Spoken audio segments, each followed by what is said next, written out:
अगर मैं आम आदमी पार्टी की बात करूं तो जब हम इस बिल पर चर्चा कर रहे हैं तो हिंदुस्तान के मशहूर क्रिकेट खिलाड़ी जिनकी गुगली से अच्छे अच्छे विकेट गिर जाते थे, हरभजन सिंह जी भी हमारी पार्टी के राज्यसभा के सांसद। बहुत अच्छी बात है कि सघन रूप से इस बिल के ऊपर चर्चा करके कई स्तरों पर उसके बाद यह बिल लाया गया है।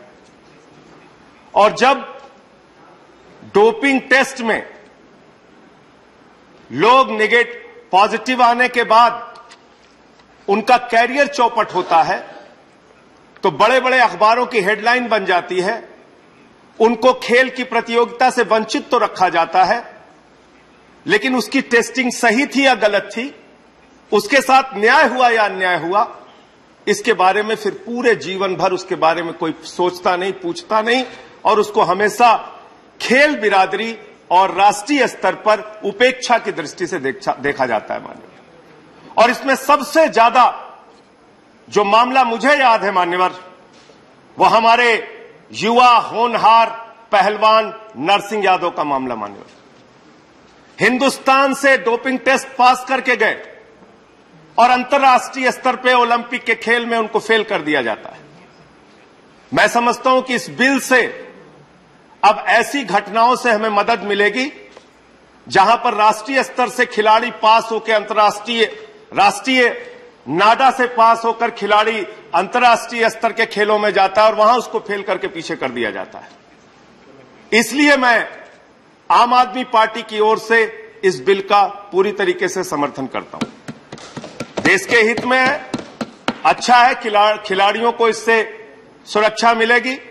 लेकिन यहां चिंता व्यक्त की दीपेंद्र हुड्डा जी ने, यहां चिंता व्यक्त की सदन के दूसरे हमारे माननीय सांसदों ने कि ये कई बार ये डोपिंग के चक्कर में लोग फंसते क्यों हैं, खिलाड़ी अतिरिक्त ताकत लेने के चक्कर में फंसते हैं। वो अतिरिक्त ताकत लेने की सोच उनके मन में आती कहां से है?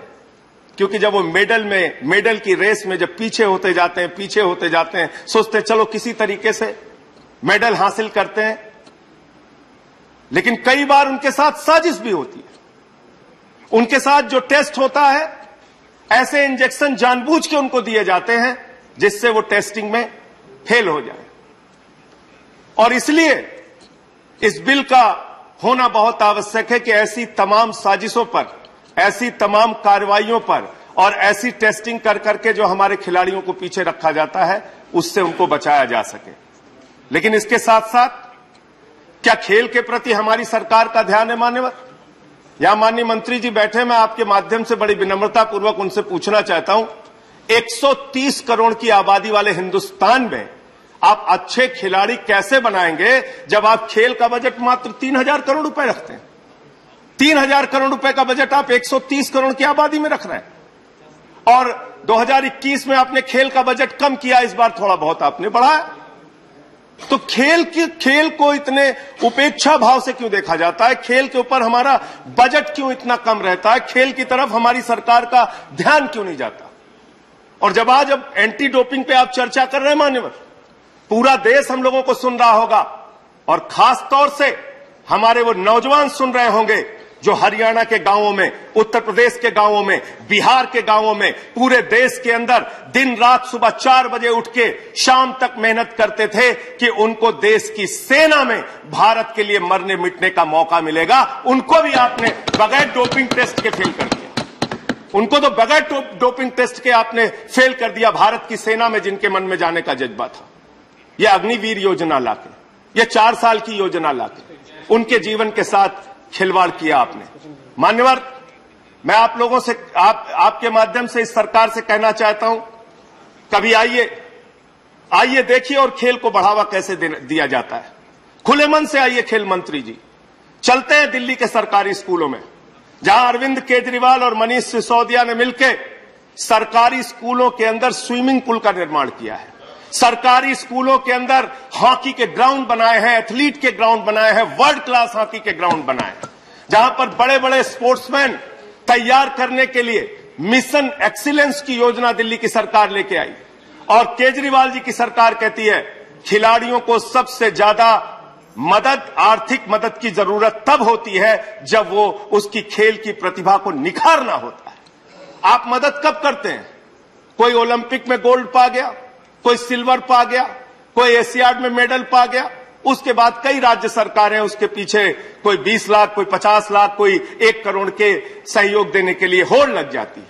लेकिन जो खिलाड़ी संघर्ष कर रहा होता है मान्यवर, जो खिलाड़ी मेहनत कर रहा होता है, जिसके खेल में प्रतिभा है, जो ओलंपिक में गोल्ड पा सकता है, सिल्वर पा सकता है, ब्रॉन्ज पा सकता है, जो एशियाड में मेडल पा सकता है, उसकी मदद करने के लिए क्या योजना है? ये योजना दिल्ली की सरकार, अरविंद केजरीवाल जी की सरकार लेकर आई और मिशन एक्सीलेंस में हम दिल्ली के खिलाड़ियों को, प्रतिभावान खिलाड़ियों को, जिनके अंदर संभावना है खेल के अंदर बड़े बड़े खेल प्रतियोगिताओं में मेडल पाने की, उनको 16 लाख रुपए तक की सालाना मदद करते हैं मानवर, 16 लाख रुपए तक की। और दूसरी दिल्ली सरकार की योजना है मानवर, प्ले एंड प्रोग्रेस की योजना, प्ले एंड प्रोग्रेस की योजना। इसमें ऐसे बच्चों को हम लोग तैयार करते हैं जो आगे चल के अपने बचपन से ही खेल के अलग अलग खेलों में जिसमें उनकी विधा है, जिस खेल में वो अच्छी प्रतिभा रखते हैं, उनको मदद करके उनको आगे बढ़ाना और उनको मेडल के लिए तैयार करना, उनको बड़ी बड़ी खेल प्रतियोगिताओं के लिए तैयार करना। और दिल्ली की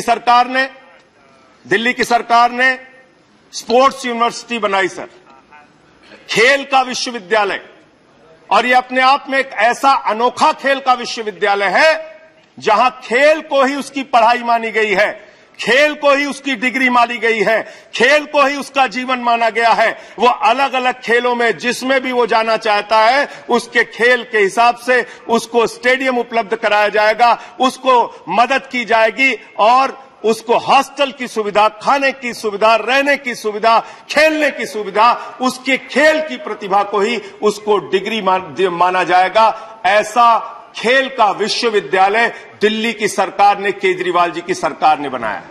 तो इसलिए मान्यवर, हमने दिल्ली के अंदर खेल को बढ़ावा देने के लिए अनेक कदम उठाए हैं। मैं फिर से आपके माध्यम से इस बिल का समर्थन करते हुए सरकार से अनुरोध करूंगा, हमारे खेल मंत्री जी से अनुरोध करूंगा कि ये जो खेल का बजट है, ये ऊंट के मुंह में जीरा है, इस बजट को बढ़ाइए। बहुत सारे ऐसे खिलाड़ी हैं जो अर्जुन अवार्डी हैं, जिनको बड़े बड़े अवार्ड मिले हैं, जिनको बड़े बड़े मेडल मिले हैं। ऐसी कहानियां पढ़ने को मिलती है कि वो अपना मेडल बेच के कहीं मूंगफली बेच रहे हैं, कहीं चाय की दुकान लगा रहे हैं, कहीं ठेले लगा रहे हैं, कहीं सब्जी बेच रहे हैं। ये जो खबरें आती हैं मान्यवर, ये दिल को दुख देती हैं, तकलीफ देती हैं। मैं जिस उत्तर प्रदेश से आता हूं, वहां की आबादी 24 करोड़ की है और उस 24 करोड़ की आबादी में मान्यवर, जब हम पढ़ते हैं ओलंपिक का मेडल, एशियाड का मेडल, कॉमनवेल्थ का मेडल और उसमें हमारे प्रदेश का नाम नहीं होता, तो हमें तकलीफ होती है। इसलिए मैं अनुरोध करूंगा कि खेल की ओर ज्यादा ध्यान दीजिए, खेल का बजट बढ़ाने का काम कीजिए। बहुत बहुत धन्यवाद माननीय। Thank you mister Sanjay Singh ji. Now Shrimati PT Usha.